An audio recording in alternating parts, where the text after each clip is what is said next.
这魂精。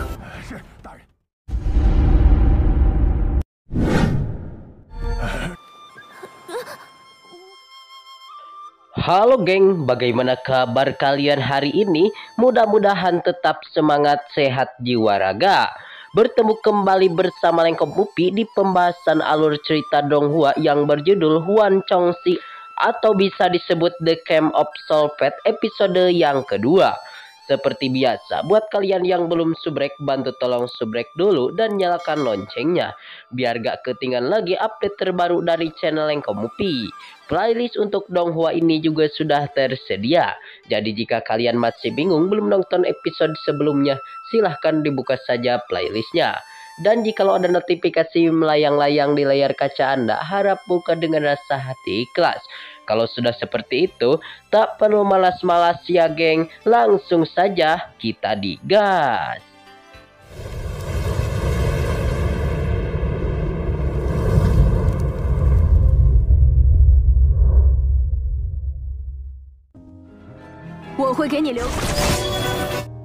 Pada episode kali ini, kelihatan yang mana langsung saja kepada isi cerita. Dikarenakan kelihatan iblis mata putih bangkit kembali dan berusaha memakan jiwa dari diri sang MC kita Cumu. Dan kelihatan MC kita Cumu tidak bisa berbuat apapun karena Cumu sedang dalam keadaan terluka. Sementara kelihatan ulat hijau spiritual yang begitu kuat atau ular hijau titisan naga ya geng dari langit yang ada di balik tas sang MC kita, kelihatan ia tenang saja.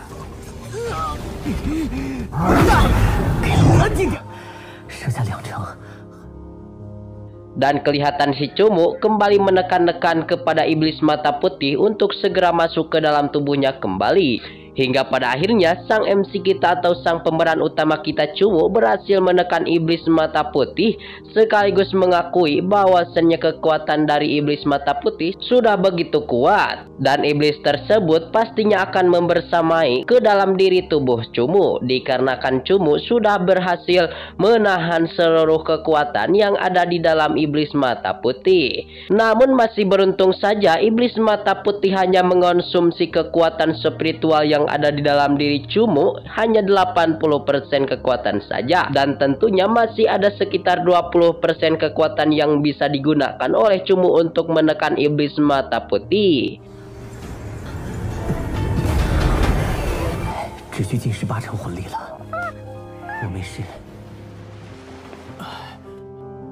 Setelah itu iblis mata putih berhasil ditekan hingga Bang MC kita atau sang MC kita Cumu menghampiri kepada si Moye untuk mengobati luka yang dia derita oleh Soulfate. Dan Cumu pun merasakan sedikit kenyerian dan kesemutan akibat pertarungan kemarin. Dan Cumu mengkhawatirkan terhadap kesembuhan dari Moye juga yang sedikit kena rekaman dari iblis. Dikarenakan untuk kompetisi hidup dan mati di Pulau Iblis akan dilakukan sebentar lagi. Jadi Moye dan Cumu harus benar-benar dalam keadaan sehat walafiat. Lalu setelah beberapa saat akhirnya Xiaoyi pun sangat kaget ketika mendengar kabar kematian dari Xingmo. Apalagi ketika mengetahui tidak ada orang lain yang keluar dari dalam penginapan budak selain Cumu satu orang saja. Xiaoyi pun segera meminta anak buahnya untuk mengumpulkan semua budak guna untuk menanyakan siapakah orang yang sudah membunuh Xingmo tadi malam.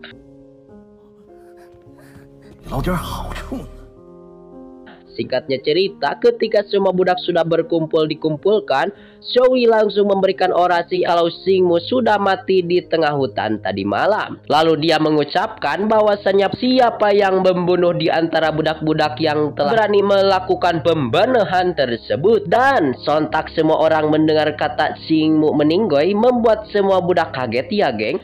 Lalu rekan satu kamar Cumu yang bernama Ting Yu, ia kepikiran kalau Cumu adalah pelaku yang sudah membunuh si tuan muda gendut. Karena tadi malam Cumu pulang dalam keadaan sudah terluka. Sementara itu Xiaoyi akan mempercepat kompetisi terakhir hidup dan mati untuk para budak. Karena dia khawatir akan terjadi sesuatu hal yang tidak diinginkan. Tentu saja kerugian akan dialami oleh Cumu juga. Dan di mana luka yang diderita oleh Moye belum pulih sepenuhnya juga.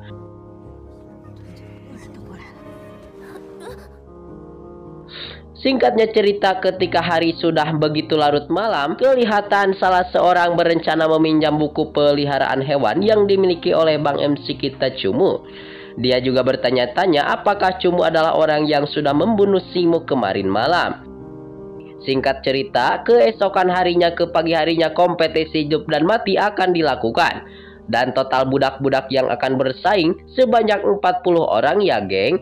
Dan orang itu bertarung satu sama lain hingga mereka tersisa 10 orang terbaik saja. Di saat yang bersamaan, Cumu juga masih khawatir karena pada saat ini mau tidak mau dia pun harus bertarung walaupun belum pulih sepenuhnya atau belum pulih 100%. Tiba-tiba saja ada seorang budak yang berusaha melarikan diri dari tempat tersebut karena dia sudah takut akan kompetisi hidup dan mati yang sebentar lagi akan dilakukan. Ternyata budak ini melarikan ketakutan karena dia harus berhadapan dengan salah satu orang terkuat, yaitu Geching.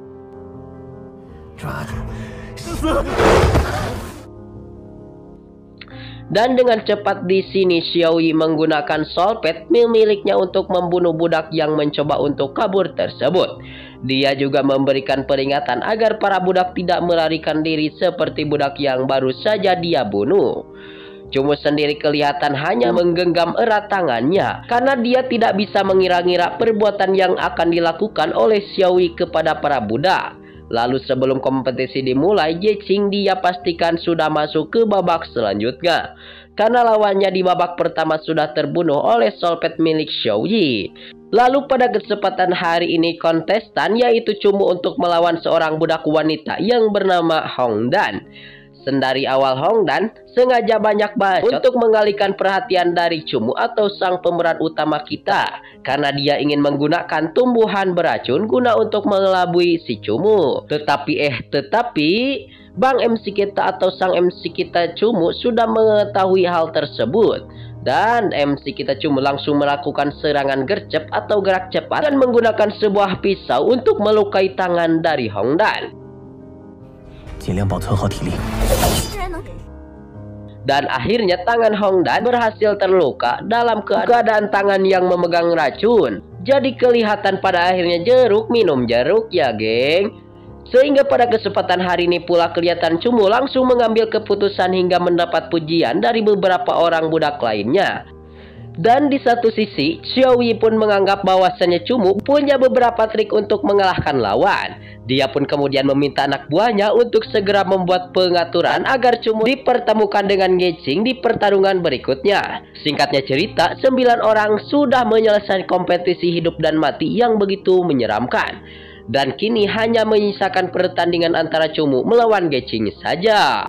Lalu pemuda dengan julukan iblis mata putih dan juga seekor solpet seekor rubah cahaya bulan level 6. Dan sepertinya kelihatan si Geching langsung memberikan sewar-sewar kepada sang MC kita atau Cumu. Namun Cumu sendiri tidak takut dengan ancaman yang diberikan oleh Geching kepadanya. Dia pun lekas langsung mengeluarkan solpet yang begitu kuat yaitu Simoye guna untuk melawan solpet ular berbisa milik si Geching. Lalu pertarungan hebat pun langsung terlihat ya geng.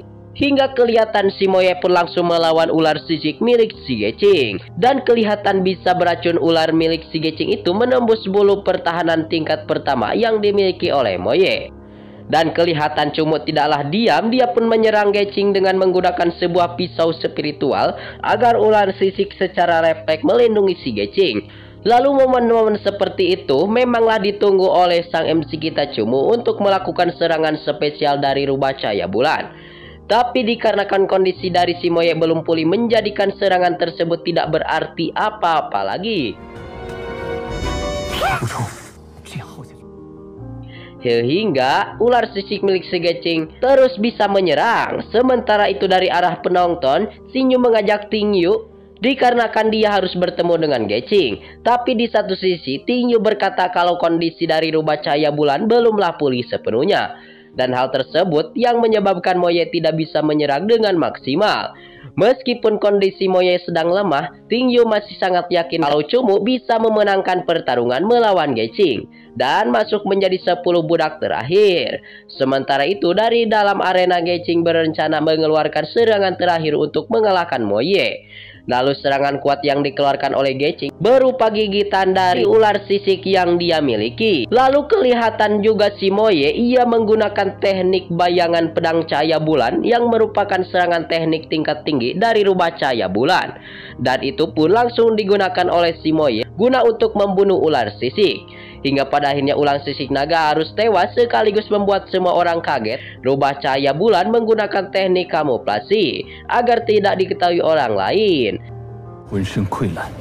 Hingga dengan kejadian tersebut, maka Moye sudah mencapai Soul Pet tingkat ke-9. Tentu saja keberhasilan Cumu mengalahkan Geching membuat semua orang kaget dan benar-benar saja tidak menyangka kalau tuan muda keluarga Cu dia menyembunyikan kekuatan dari rubah cahaya bulan selama ini. Dan Geching juga harus menerima kekalahan, maka dia akan memakan iblis mimpi buruk yang sudah bersama di dalam tubuhnya. Tetapi Geching kelihatan menolak untuk memberikan makan iblis tersebut dan memilih untuk bunuh diri saja.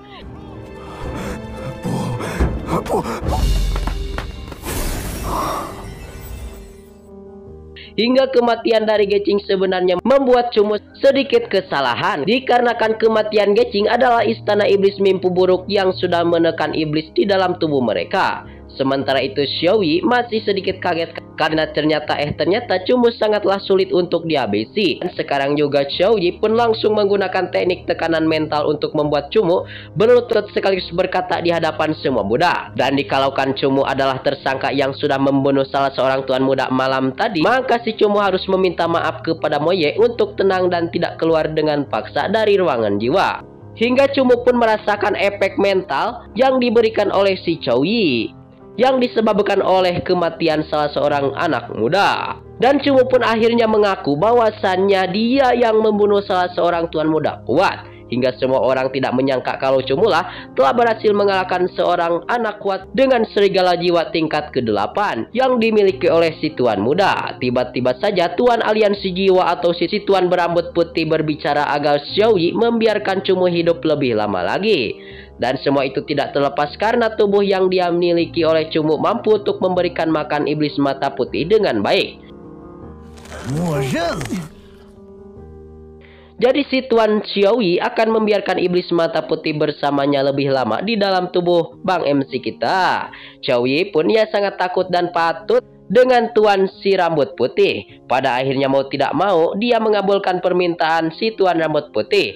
Dan ia segera meminta Ting Yu untuk membawakan Cumu kembali ke dalam kamar. Singkatnya cerita kelihatan pada kesempatan hari ini di sebuah tebing iblis, Cumu berbicara kalau dia harus mencari cara untuk kabur bersama dengan si Moye.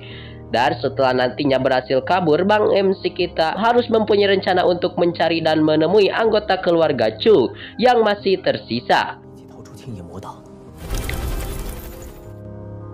Dikarenakan Cumu dan Moye saat ini bukanlah tandingan dari Xiaoyi, maka mereka harus bersabar terlebih dahulu sampai saatnya tiba. Tiba-tiba Moye mengalami evolusi dan evolusi Soul Pet bisa dibilang akan meningkatkan semua kemampuan binatang jiwa. Dan kelihatan sang MC kita Cumu langsung meminta kepada si Moye untuk segera memakan sebuah kristal jiwa agar evolusi dari Moye semakin paten dan semakin benar. Tiba-tiba salah satu anak muda dari Xiaoyi masuk ke dalam ruangan karena dia ingin melaporkan kepada Cumu kalau pertarungan antara pulau sementara lagi akan dilakukan. Dan 10 orang budak dari pulau iblis maka akan bertarung melawan budak-budak dari pulau lain.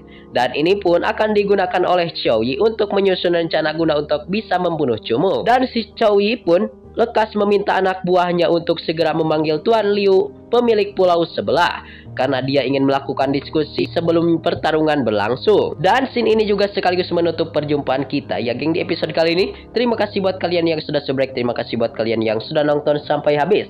Mohon maaf bila banyak kesalahan, see you next di video pembahasan.